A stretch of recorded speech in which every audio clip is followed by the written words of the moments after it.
জানেন, বাজারে একটা নির্দিষ্ট সময় পরপর নতুন ট্রেডাররা আসেন।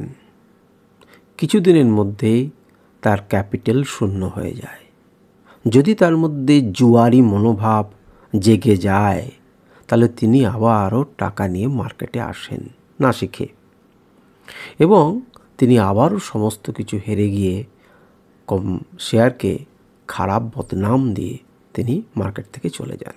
আসলে দোষী কিন্তু তিনি রিস্ক রিওয়ার্ড রেশিও মানেননি, তিনিই শেখেননি, তিনিই ধৈর্য ধরেননি, তিনি কিছু করেননি, কিন্তু দোষ কাকে দিয়ে দিল?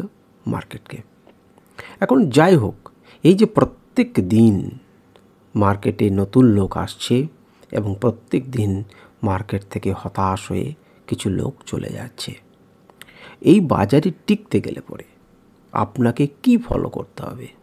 এই বাজারে টিকতে গেলে আপনার সঙ্গে আবেগকে টেনে ফেলতে হবে আপনার থেকে। আবেগ দিয়ে কিন্তু এই বাজারে কিছু হবে না।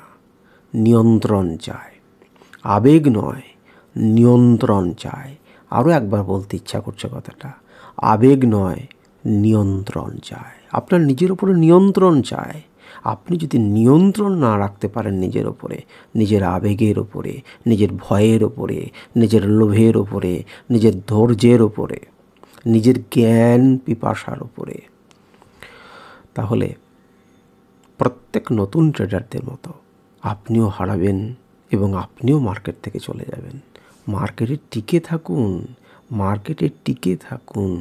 আপনাকে মার্কেট অবশ্যই পুরস্কার দেবে, কিন্তু টিকে থাকতে গেলে আপনাকে আবেগ দিয়ে চলবে না, আপনাকে নিয়ন্ত্রণ দিয়ে টিকতে হবে।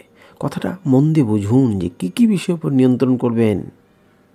আমাকে কমেন্টে লিখুন তো যে কোন কোন নিয়ন্ত্রণ করতে হবে আর কীভাবে করতে হবে।